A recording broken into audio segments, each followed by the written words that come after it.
2, 1. Hi, I'm Steve Walters, and with me today we have...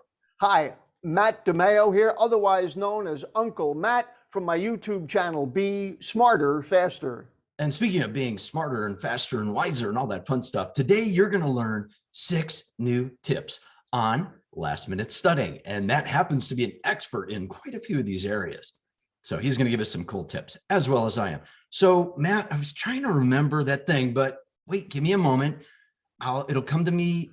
What's that thing called when we wait too long to do stuff? When you're waiting too long and you're putting it off, and you're not an amateur procrastinator, you're a procrastinator. Procrastinator. Thank you so much, Matt. I couldn't have done it without your awesome memory, and you'll hear about Matt's memory later. All right, let me tell you about procrastination. It's one of my big things that I've been doing for many, many decades. And if you challenge me to a procrastination match, I've already won, because I will dominate you through my positive attitude in doing it. But the whole goal is don't procrastinate. So here's some things about procrastination that really kind of set you apart from the others. Don't do it. Just do it. just do it. That's how you solve procrastination. Now, there are some, and not some, there's a lot of reasons that we can get into in another video, but today we want to stick to this type. Since we're talking about studying tips, we are at the end of a school semester, so we want to focus more on exams and final projects. One of the biggest things I can recommend as a college teacher, professor, well, I'm not really a professor, but a college instructor. I'm going to downgrade myself. I don't want to be an expert. I want to be a specialist. So I want you to double check your due dates. Always, always, always double check, because the first week of school, you checked all your due dates in your syllabus. If you read your syllabus, and you better have, I know my students do, and you saw it was whatever the date is. Well, that's in your memory. And if your memory is not as good because you didn't take Matt's classes and his courses and all his seminars on memory, you probably didn't remember it right. You thought it was noon on Tuesday, when in fact, it was Monday at 10 a.m. Oops, you missed that exam. Not only will you be a procrastinator, you're going to be a failure. And we do not want that. The name of my channel is Success is the Goal for a Reason. Be successful, not failing. Some other things that come into procrastination is how you manage your time. And don't think of it so much as time management. Think it is priority management. What's the very first thing you have to do? And Matt, what's one of the first things a student should do when they're preparing in this time period? Let me tell you that what you just pointed out, and I want to emphasize this, it's not just time management, it's priority management, because you've got stuff in your life that's urgent, that's got to be taken care of, your day-to-day tasks. And then you've got stuff that's important or super important, where those two converge, where you have urgent and important. That is the stuff that you really need to prioritize at the highest level. So forget all of the extraneous stuff, forget all of the other million things that you've got going on. When it's down to the wire and you're ready to have last minute studying, you really need to prioritize what your time is going towards. Now, let me tell you, on the subject of procrastination, because I just did a video on that, my take on it is one of the biggest reasons that people procrastinate is your self-talk.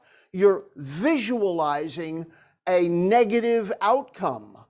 And if you're visualizing a negative outcome, you're going to do everything in your power to avoid that situation. And that is really what's behind your procrastination and your hesitancy to get going. So an easy thing to do is change your mindset.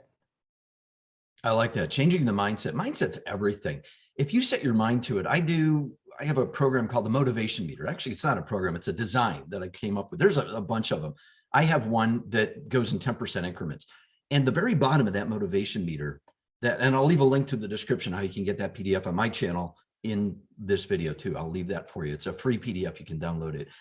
Is I won't. And if you say I won't, there is 0% chance of you ever succeeding in anything, because I won't means you're just not trying. We want to get you to that 100% mark where you said, I did it. Yes. And then what do? What's next? So we're each going to give 3 tips as far as how we're doing this. And so I want to kind of dive in, because we certainly want to make sure that everybody is we have enough time to cover everything that we want. And I know that you and I, we can really go on for a while. Well, we're going to go with a 24-hour marathon. Let's do that. Do we have to, my recording only goes up to 40 minutes though, so we get to it.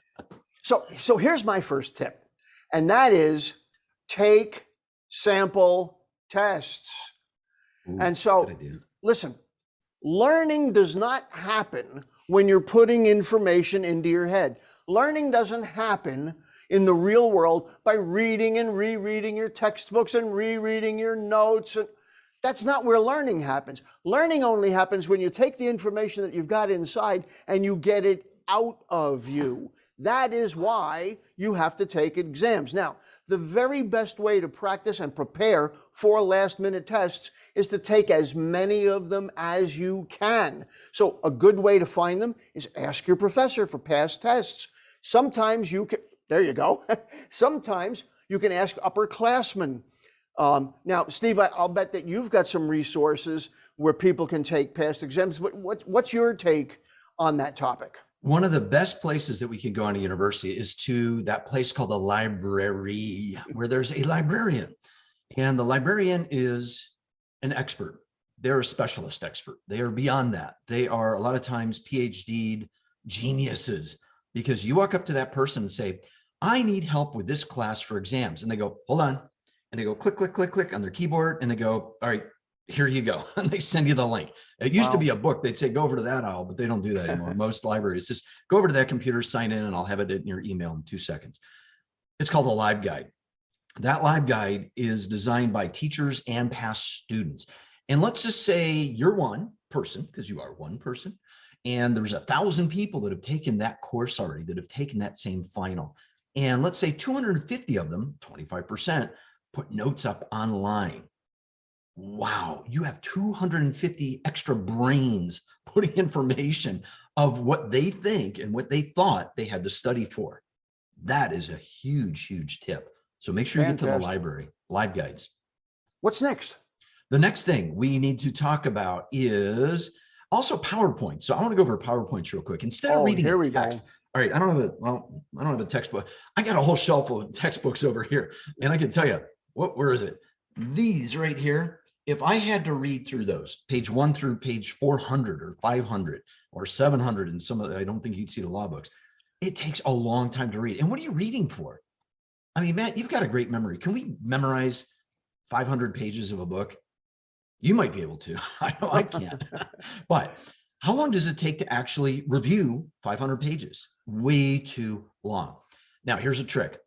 If you are going to read because you've never read it, and this does happen. We know those procrastinators out there, you didn't read the book, right? You've been, skimming by. Now you got to actually do some reading. What I recommend is this, and I teach a little mini course on this, is take a timer and read a page of text, just one page of text. Read it silently. Just see how long it takes to read. Be realistic. If it says 2 minutes and 35 seconds and you have 100 pages to read, we got some issues. That's a lot more time than you probably have, especially around finals. What I would recommend is if those Live Guides aren't there, grab the PowerPoints, because a lot of teachers, including myself, we use PowerPoints. That condenses that material down so far. You got to go for it. And it should be available to you online, or maybe the teacher sent it out to you, or better yet, come up to us teachers. We're smiley, happy people, and ask, hey, not all. Not all. No, I'm going to throw a big disclaimer. I could think of a few that I could think of a few that description. Now, Matt, don't correct me on this one, but I have forgotten their names and I don't want to remember them. So don't give me a moment. So on the idea of condensing down your notes by using PowerPoints, I've got something. One of my tips is kind of dovetails into that. And as you've seen, I've been using Notecards, and that is my tip. Use Notecards. These make tremendous flashcards. So take your notes from all of the different sources that you may have had. Maybe you've got them in notebooks, or you've got them on scrap paper, or you've got them in your computer. Absolutely. You've got them in random things.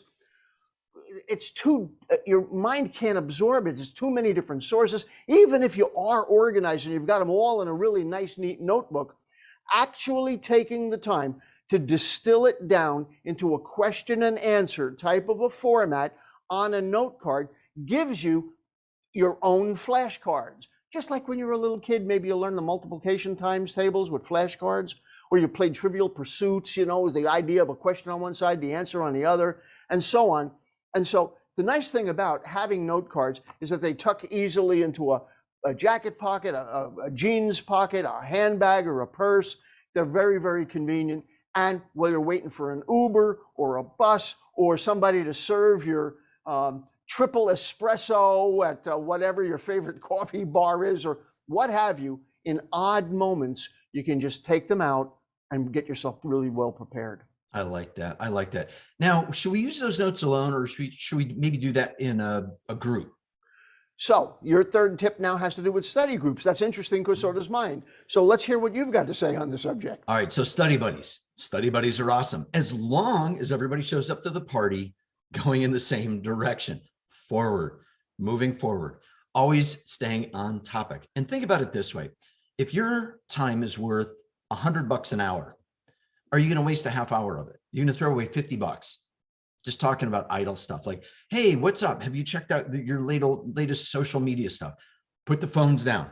At the beginning of my semester, I always do a little survey. Is the phone down, or face up? Shiny side up, sunny side up, sunny side down. The students that have their phones down. That's a whole different subject. Oh, it's a totally different subject. But this shows me who is going to give me good eye contact during that class. These people are constantly looking down. So if you're the shiny side up, go shiny side down. Now, working in groups, Matt can help out with this a lot too. How do you go into a study group? You come in, I come in with a notebook with my notes, but then what do I do? Is that a best way to do it? What do you think? Well, let me tell you, are you ready for my tip? I'm ready for your tip. Let's hear it. Well, here's what I suggest. If you really want to get the maximum use out of your study group, do this. Each of you make up your own final exam, or each of you make up your own midterm exam. Now, let's say you're expecting, I don't know, 25 questions on it, whatever. Show up with 25 of your own questions. If you have 4 people in your group and each of you are coming up with your own exam, first of all, creating the exam is an exercise in itself because it forces you to put yourself in the mind of the professor, guessing what it is that they're going to include on that upcoming exam. And then when 3 other students that are in that same class as you do the same thing, now you'll see where you have a consensus, what questions you all had in common, and maybe you have some outlying questions. That is about the best thing. And by the way, let me tell you, this is a top 1% strategy. If you want to know a strategy that the top 1% of producers and performers use, that's it right there. I'm going to go with that. If I was still doing my master's work, I would definitely, and I've done study groups. So another thing about, when I think about study groups, I remember people not showing up and then they wouldn't communicate with you. They wouldn't send you an email, no text, nothing. And then they show up for the exam late. Hey, where you been? I'll tell you later. Something's up. They're just not, they look like they're sick without being sick. Like they stayed up all night. Probably not a good idea to do all-nighters. I used to do all-nighters when I was many, many moons ago. They're bad, very bad. Don't do them because first of all, the brain needs rest. And when you wake up, you're stressed, you're in a fog. Oh, wait, did I say wake up? I meant passed out before and you missed your exam. Yeah. And then you have to do the 5-minute mile across campus. Been there, done that, did it, never did it again. I learned one time. That's all it took, one time. And then back in my day, they used to close the doors and lock them and you didn't get in. And then it still may happen on some colleges. You just gave me a tremendous flashback to a bad memory. Uh-oh. When I was a sophomore in college, I was preparing for my statistics exam. And I got to tell you, that was like my worst class. I was not good at math, and statistics really bugged me. So I stayed up all night studying for it. See, even my dog is upset about it. Oh my. The empathetic bark. So as you can tell, I have a big dog. Okay, honey, calm yourself down. Statistics wasn't that bad. And yes, it was. See, it was. Yes, it was. But I stayed up all night, and what happened was, in the middle of the exam, I began to mentally crash.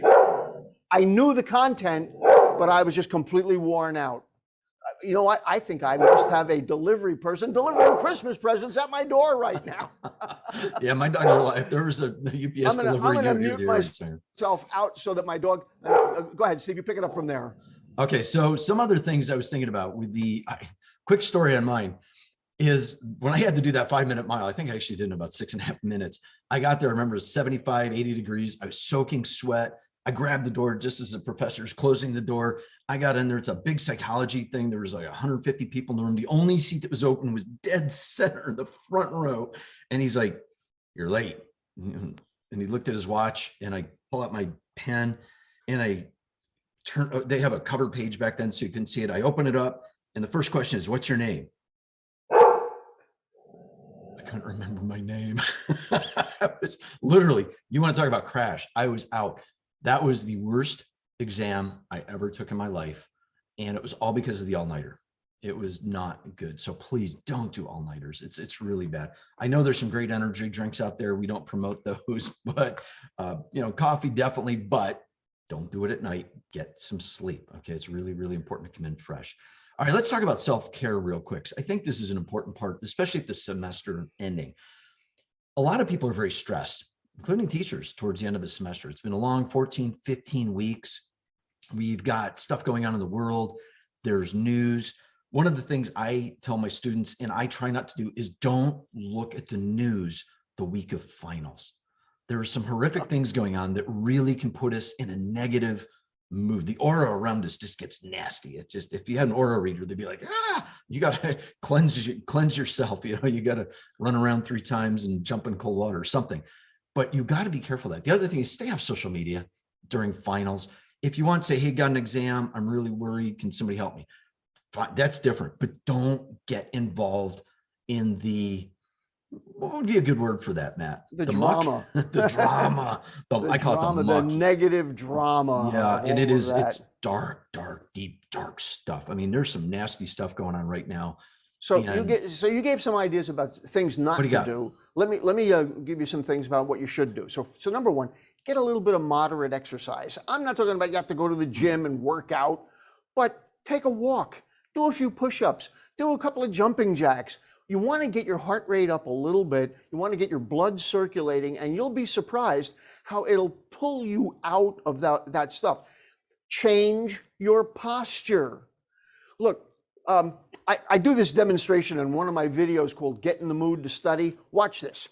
Look at how inconsistent this is. Slump your shoulders forward, put your head down on your chest, and go, "I'm excited. I'm excited. I'm so excited." How about this one?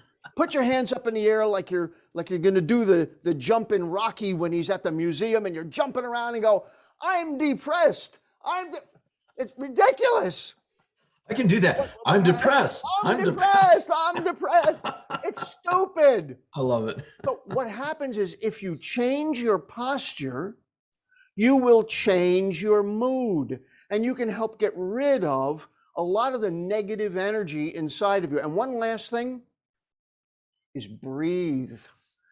Doing deep cleansing breath, especially right before the exam. If you're stressed out at night because you've been studying, do some deep breathing, before you go to bed. You want to clear your thoughts and do some deep breathing. I know it may sound corny or too simple. The truth is, sometimes simple is best because it really does work.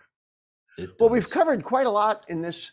Let's cover any little closing ideas. Actually, yes, Matt, there's one more thing. Since we communicated with you, we want you to communicate with others. If you're having stressful issues, you contact your university, you talk to the advisors. They might be a little booked right now, but reach out to people. Don't be afraid to say, "Hey, I'm stressed." However, don't use excuses. Okay, teachers, when we hear excuses, we know excuses. There's reasons. Got in a bad car wreck, I was in the hospital. Great, you can prove that. And excuses, my dog ate my paper. Matt's dog maybe could eat his paper. My dogs, they're not so big. They could just maybe lay on it, but they're not going to wreck it. All right, so please don't use excuses. Reasons are there, but make sure you avoid them the best you can. Matt, I think we covered everything. I think the best thing for everybody to do right now is go back, replay and pick out things that you have. Check out our descriptions in both our channels and see what we put in there for you, because some of those resources are really good. And make sure you watch this video next, because this is the one that YouTube thinks that you'll get the most out of. Until we see you again, we'll see you online soon. Good luck with your exams. See you, Matt.